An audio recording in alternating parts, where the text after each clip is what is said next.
मतदाता सूची के विशेष गहन पुनरीक्षण कार्यक्रम के विरोध में बिहार महागठबंधन में शामिल राजनीतिक दलों के कार्यकर्ता सड़क पर उतरे। इस दौरान आयोजित बिहार बंद को सफल बनाने को राजद, कांग्रेस, सीपीआई और सीपीएम सहित अन्य दलों के कार्यकर्ता सहित सभी लोग शामिल रहे।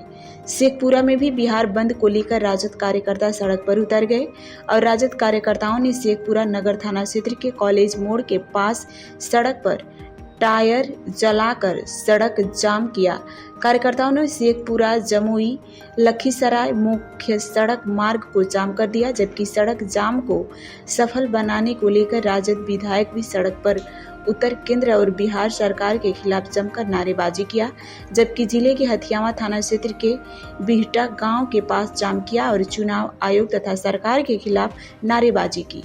इस मौके पर राजद के पूर्व जिला अध्यक्ष ने कहा कि सरकार और चुनाव आयोग बिहार के गरीब गुरबों का नाम मतदाता सूची से काटने की साजिश रच रही है, जबकि राजद विधायक ने कहा कि संपन्न हुए लोकसभा चुनाव में मतदाता सूची सही था, आज गलत हो गया।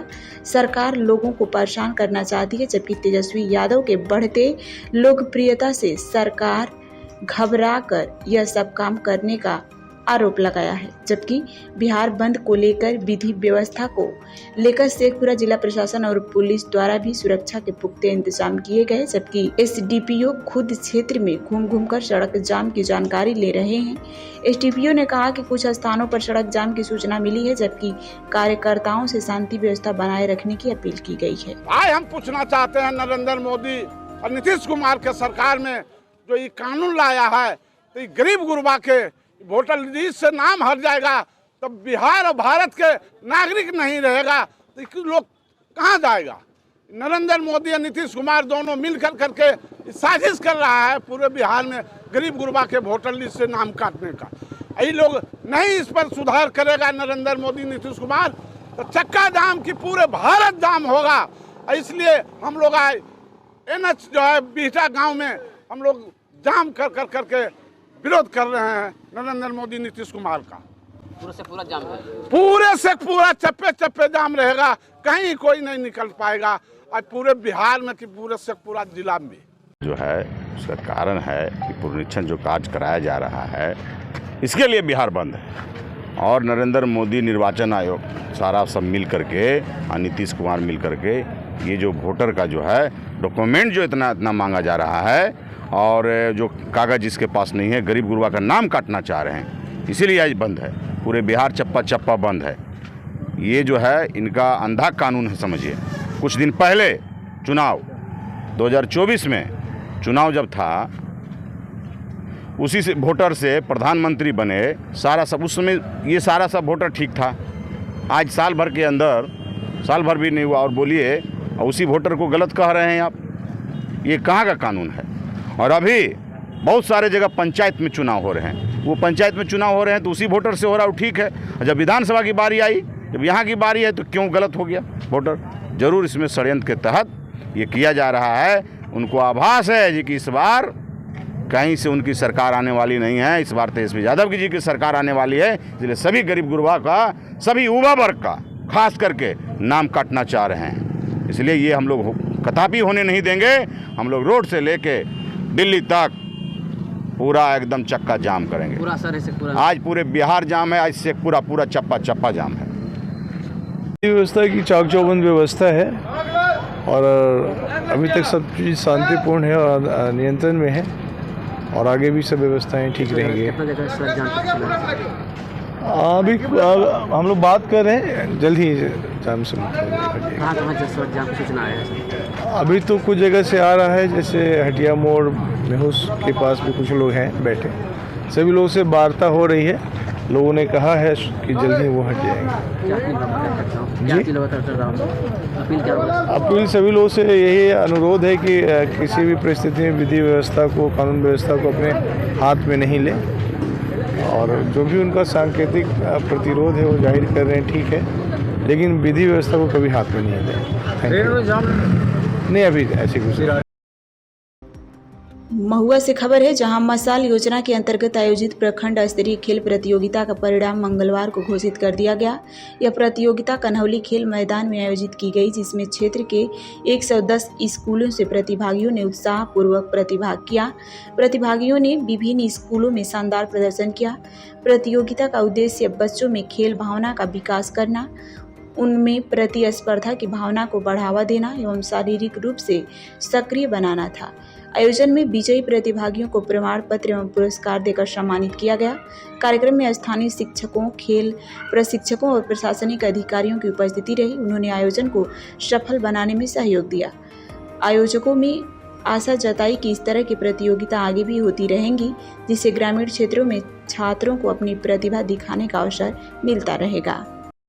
समान शिक्षा लागू करो पदयात्रा मंगलवार को महुआ पहुंची, जहां लोगों ने यात्रियों का जोरदार स्वागत किया। यह यात्रा समस्तीपुर के करपुरी गांव से निकलकर जो 10 जुलाई को पटना पहुंचेगी। इस यात्रा का आयोजन सोशलिस्ट पार्टी, जन विकास शक्ति संगठन, जन आंदोलन राष्ट्रीय समन्वय, जन जागरण शक्ति संगठन, कोसी निर्माण मंच के समर्थन में निकाली गई। इस यात्रा का नेतृत्व संदीप पांडे व अजय साहनी कर रहे हैं। इस यात्रा में शामिल गौतम, सुधा, राजू, प्रमिला, पिंकी, फूल कुमारी, मीनाक्षी, इंद्रजीत, संतराम, अशोक चौरसिया, बबीता, दुखीलाल, रिंकी, महेंद्र यादव आदि ने बताया कि सरकार समान शिक्षा लागू करे, क्योंकि चाहे गरीब हो या रोज राजा के संतान, सभी को शिक्षा एक समान मिलनी चाहिए। यात्रा में शामिल पदयात्री रुकते नुक्कड़ सभा करते गीत गाते हुए जा रहे थे। उन्होंने कहा कि बिहार में गरीबों को गुणवत्तापूर्ण शिक्षा नहीं मिल रही है। आर्थिक अभाव के कारण वह उच्च शिक्षा नहीं ले पा रहे हैं। पार्टी इंडिया और कई सारे जन संगठन, जिसमें जन विकास शक्ति संगठन और कोसी नवनिर्माण मंच, ऐसे बहुत सारे संगठन शामिल हैं। इस पदयात्रा को निकालने का उद्देश्य ये है कि 2007 में नीतीश कुमार ने जो मुचकुंद दुबे आयोग बनाया था, उसकी सिफारिश आई थी कि समान शिक्षा प्रणाली को लागू किया जाए, जिसको नीतीश कुमार ने आज तक लागू नहीं किया। तो चुनाव का वर्ष है, हम लोग चाहते हैं कि नीतीश जी जाते जाते इसको लागू करें, और अगर वो लागू नहीं करते हैं तो जो भी अगली सरकार बनेगी वो इसको लागू करे। सोशलिस्ट पार्टी भी चुनाव लड़ेगी और हमारे उम्मीदवार सिर्फ इसी मुद्दे पे चुनाव लड़ेंगे कि वो अगर जीतेंगे तो समान शिक्षा प्रणाली को लागू करवाएंगे। तो ये यात्रा कर्पूरी ग्राम से निकाली गई है 6 तारीख से। आज तीसरा दिन है और परसों हम लोग इसको जयप्रकाश जी के निवास पे 10 जुलाई को। 10 जुलाई। क्या नाम हुआ आपका? मेरा नाम संदीप है, मैं सोशलिस्ट पार्टी का राष्ट्रीय महासचिव। सिद्धार्थनगर जिला में पुलिस व सर्विलांस टीम को बड़ी सफलता हाथ लगी है। 25,000 के इनामी टॉप 10 अपराधियों में शामिल सिराजुद्दीन उर्फ बबलू को गिरफ्तार किया गया है। आरोपी लंबे समय से चोरी और लूट की घटनाओं में संलिप्त था और कई जनपदों में पुलिस को चकमा देकर फरार चल रहा था। पूछताछ में सिराजुद्दीन ने खुलासा किया कि वह अपने साथियों के साथ मिलकर सिद्धार्थनगर सहित आसपास के जनपदों में घूम कर चोरी व लूट की वारदातों को अंजाम देता था। दोस्तों से प्राप्त नकदी, जेवर व अन्य सामान को बराबर हिस्सों में आपस में बांट लेते थे। उसने बताया कि वह कार्य सब आर्थिक व भौतिक लाभ के लिए करता था। कुछ दिन पहले उसके गिरोह कुछ साथी ढेबरुआ थाना पुलिस के हत्थे चढ़ गए। उसी वारदात में सिराजुद्दीन भी शामिल था, लेकिन वह उस समय भागने में सफल रहा।